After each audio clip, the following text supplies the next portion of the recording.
काव्य। काव्य में पहले जो कवि हैं वह है संत कबीरदास।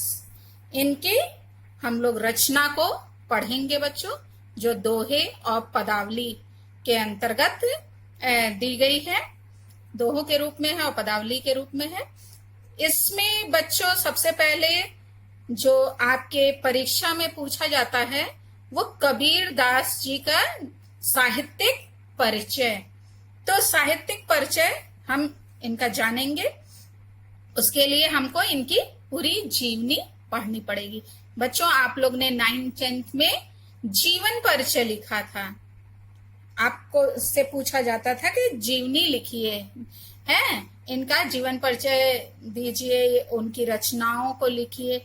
लेकिन अब जो है 11th और 12th में बच्चों साहित्यिक परिचय पूछा जाता है, मतलब साहित्य में उन्होंने क्या योगदान दिया इसको आपको बताना होता है।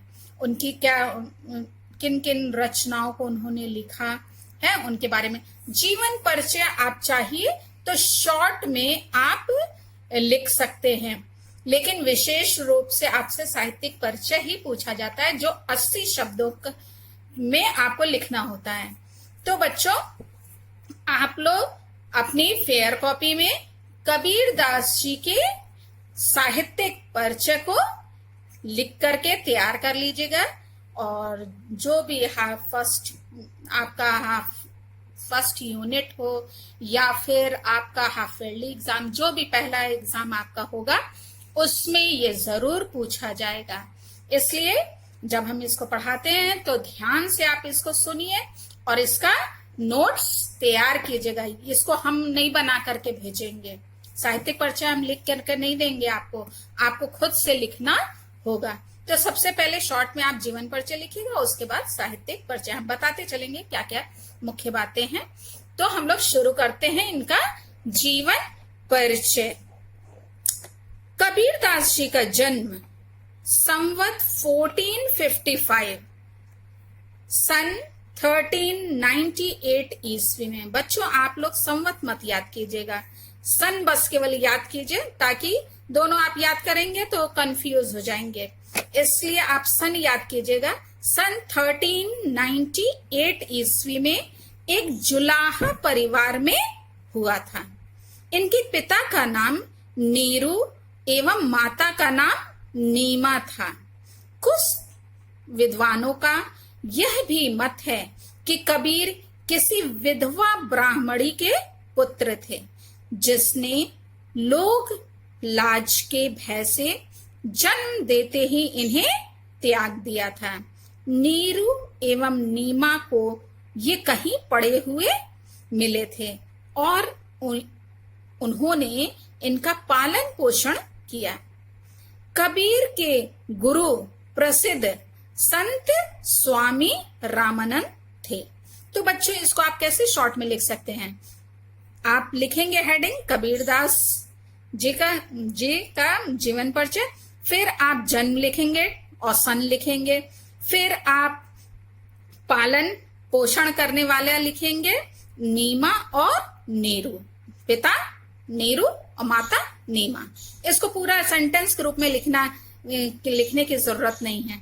फिर गुरु आप लिख दीजिए स्वामी रामानंद। इतना एक पैराग्राफ को आपने शॉर्ट में ही क्या है बता दिया।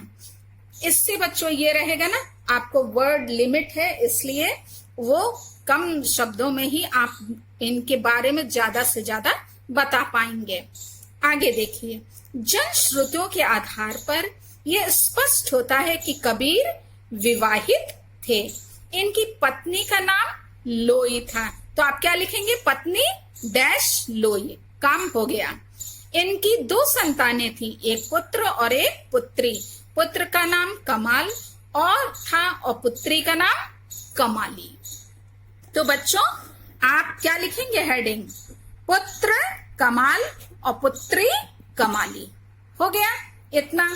फिर उसके बाद यहाँ यह स्मरणीय है कि अनेक विद्वान कबीर के विवाहित होने का तथ्य स्वीकार नहीं करते। मतलब विद्वानों में मतभेद है इनके बारे में। इन विद्वानों के अनुसार कमाल नामक एक अन्य कवि हुए थे जिन्होंने कबीर के अनेक दोहों का खंडन किया था।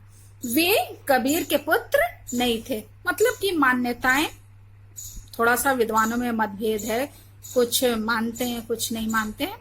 लेकिन आप क्या लिखेंगे, आप कोई ये सब लिखने की जरूरत नहीं, आप बस क्या लिखेंगे, पुत्र पुत्री कमालो कमाली, काम खत्म। ये पैराग्राफ यहाँ कंप्लीट हो गया। अब नेक्स्ट आप क्या लिखेंगे बताएंगे हम आपको। अधिकांश विद्वानों के अनुसार कबीर 1575 विक्रम संवत, इसको आप नहीं लर्न कीजिएगा, आप ये याद कीजिएगा, सन 1518 ईस्वी में स्वर्गवासी हो गए। तो आप क्या लिखेंगे, इनकी मृत्यु या निधन कब हुआ, 1518 ईस्वी। बस इतना आपको जीवन परिचय के लिए काफी रहेगा। कुछ विद्वानों का मत है कि इन्होंने स्वेच्छा से मगहर में जाकर अपने प्राण त्यागे। इस प्रकार अपनी मृत्यु के समय में भी इन्होंने जनमानस में व्याप्त उस अंधविश्वास को आधार विहीन सिद्ध करने का प्रयत्न किया, जिसके आधार पर यह माना जाता है कि काशी में मरने पर स्वर्ग प्राप्त होता है और मगहर में मरने पर नरक।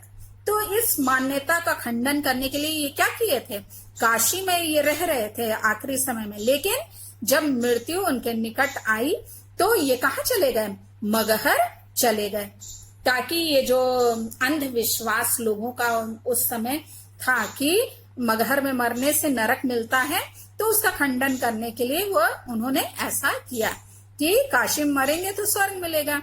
तो उसी बात को इन्होंने खंडित किया इसके द्वारा।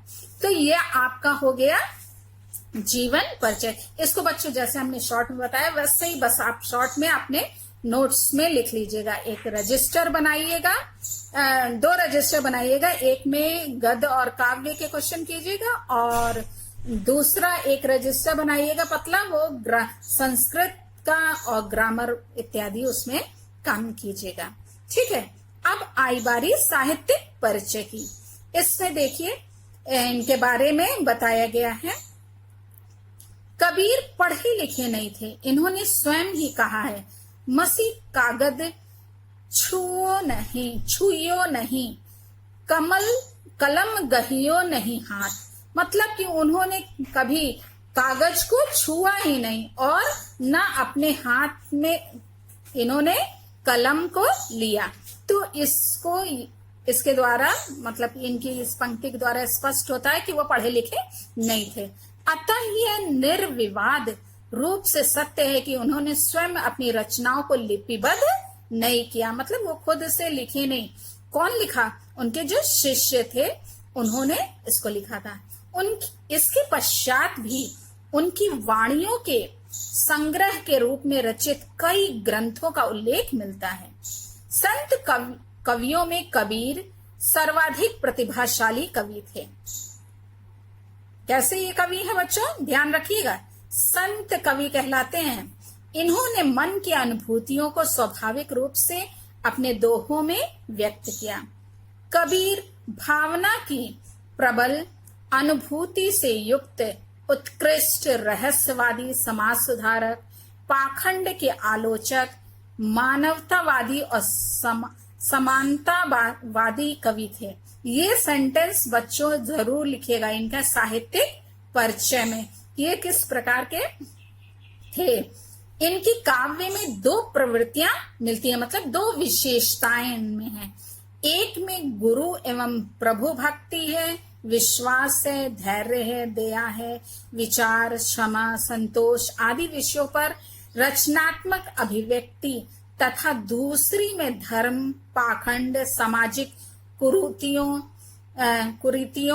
आदि के विरुद्ध आलोचनात्मक अभिव्यक्ति देखने को मिलती है। मतलब इनकी 2 विशेषताएं थी इनकी रचनाओं में, उसको बताया कि एक में कैसे वो उन्होंने वर्णन किया और दूसरी प्रकार की रचनाओं में किस प्रकार का इन्होंने वर्णन किया है। इन दोनों प्रकार के काव्यों में कबीर की अद्भुत प्रतिभा का परिचय मिलता है। अब इनकी हम लोग कृतियों को देखेंगे, यानी जो उनकी रचनाएं हैं।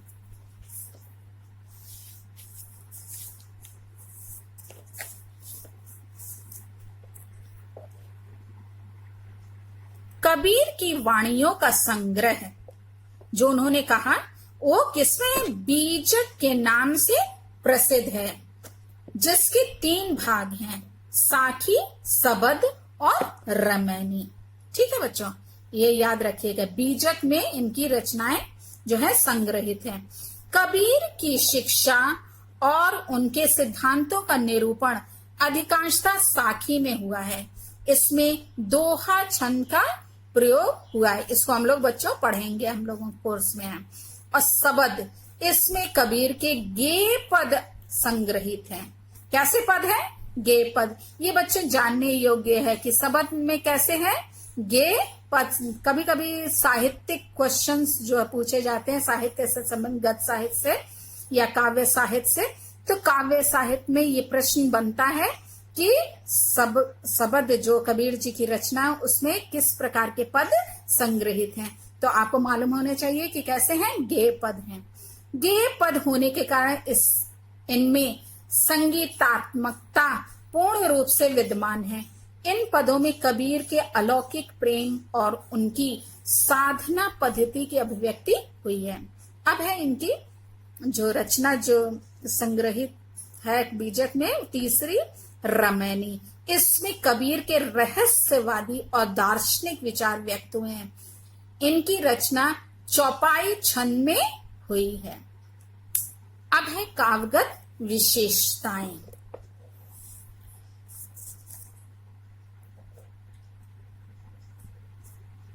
कबीर दास निर्गुण एवं निराकार ईश्वर के उपासक थे। ध्यान देने योग्य बात है बच्चों, इसको अंडरलाइन कीजिए, इसको जरूर लिखिएगा आप कि कैसे हैं ये निर्गुण एवं निराकार ईश्वर के उपासक थे। इनका ईश्वर निराकार ब्रह्म है।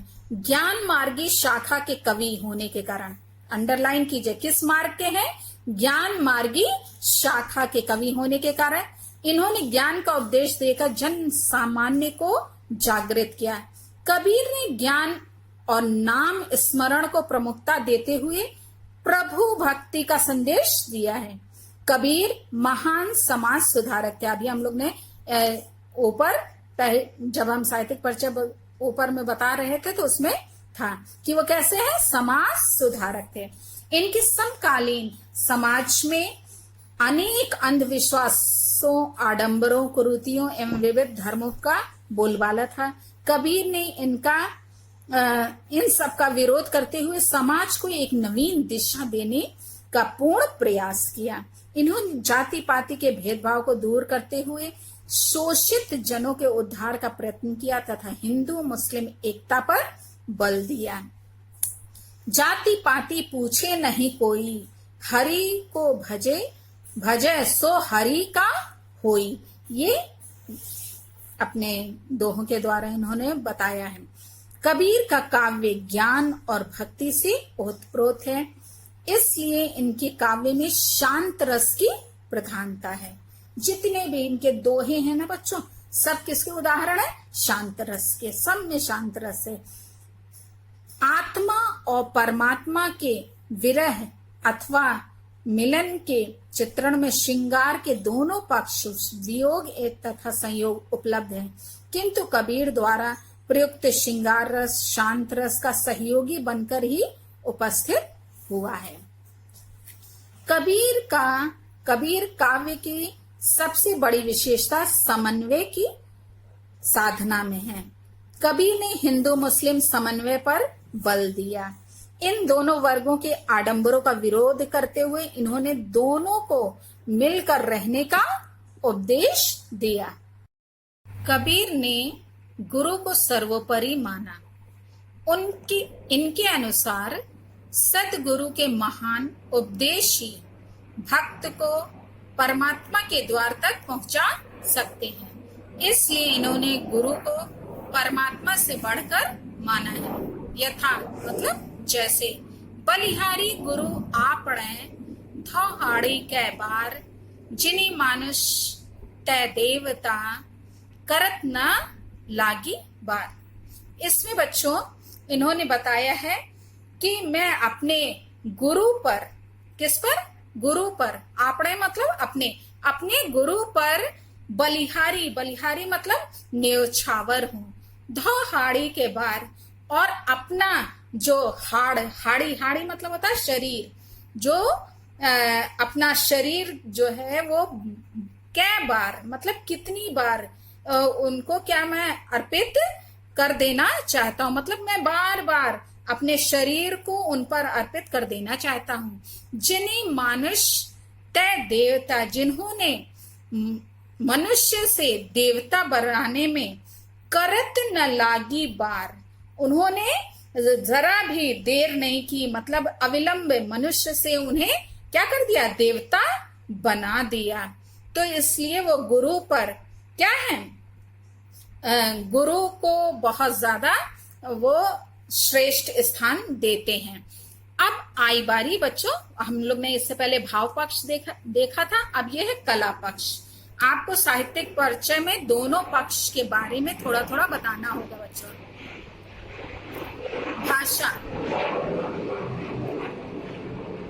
कबीर पढ़े लिखे नहीं थे, इन्होंने तो संतों के सत्संग से ही सब कुछ सीखा था, इसलिए इनकी भाषा साहित्यिक नहीं हो सकी। इन्होंने व्यवहार में प्रयुक्त होने वाली सीधी साधी भाषा में ही अपने उपदेश दिए। इनकी भाषा में अनेक भाषाओं यथा अरबी, फारसी, भोजपुरी, पंजाबी, बुंदेलखंडी, ब्रजभाषा, खड़ी बोली आदि के शब्द मिलते हैं। यह आपको मालूम होना चाहिए कि ये भाषाएं इनकी रचनाओं में हैं। इसी कारण इनकी भाषा को पंचमेल खिचड़ी या सधुकड़ी भाषा कहा जाता है। ये आपको जरूरी है बच्चों लिखना। भाषा पर कबीर का पूरा अधिकार था। इन्होंने आवश्यकता के अनुरूप शब्दों का प्रयोग किया। कबीर ने अलंकारों का स्वाभाविक प्रयोग किया। उन्होंने अलंकारों को कभी भी थोपा नहीं है। कबीर के काव्य में रूपक, उपमान, प्रास, दृष्टांत, अतिशयोक्ति आदि अलंकारों का प्रयोग अधिक हुए हैं। कबीर को दोहा और पद अधिक प्रिय थे। उन्होंने साखियों में दोहा तथा सबद व रमैनी में गेय पदों का प्रयोग किया है। तो ये हुई भाषा के बारे में जानकारी बच्चों कि उनकी कैसी भाषा थी। अब है शैली। भाषा की भांति कबीर की शैली भी अनिश्चित एवं विविध रूपात्मक है। इनका समस्त काव्य मुक्तक है और गेय शैली में है। काव्य के भाव के अनुसार इनकी शैली भी बदलती जाती है। स्थूल रूप में कबीर की शैली के 3 रूप माने जा सकते हैं। अब आप शैली देखेंगे, इसमें 3 प्रकार की शैली का इन्होंने अपनी रचनाओं में प्रयोग किया, तो इन शैलियों के नाम आप जरूर उसमें मेंशन कीजिएगा। पहली है खंडनात्मक शैली। कबीर ने धर्म के नाम पर प्रचलित रूढ़ियों एवं परंपराओं का डट कर विरोध किया। ऐसे स्थलों पर इनके कथन में बुद्धिवाद एवं अक्खड़पन दिखाई देता है। वे ये कथन मर्म पर सीधी और करारी चोट करते हैं। तीखा व्यंग इनकी शैली का प्रमुख गुण है। ऐसे अवसरों पर प्रयुक्त शैली को खंडनात्मक शैली कहा जाता है। अब आई उपदेशात्मक शैली। उपदेश देते समय कबीर अपनी बात को अत्यंत सरल ढंग से कहते हैं, जिससे श्रोता इनके कथन को भली भांति समझ सके। देश काल के अनुसार इस शैली की शब्दावली बदलती रहती है, परंतु शब्दावली सदैव परिचित ही रहती है। हिंदुओं को उपदेश देते समय वे शुद्ध हिंदी का तथा हिंदुओं में प्रचलित प्रतीकों का प्रयोग करते हैं। मुसलमानों को उपदेश देते समय वे फारसी, अरबी शब्दों का तथा इस्लामी प्रतीकों का प्रयोग करते दिखाई देते हैं। अनुभूति व्यंजक शैली। यह शैली कबीर के साहित्यिक स्वरूप का प्रतिनिधित्व करती है। पदों में गीति काव्य के समस्त लक्षण, मार्मिकता, अनुभूति की गहराई, संक्षिप्तता, संगीतात्मकता आदि दिखाई देते हैं। पदों की भाषा अपेक्षाकृत प्रकट और सुघट है। इसमें माधुर्य गुण भरा है।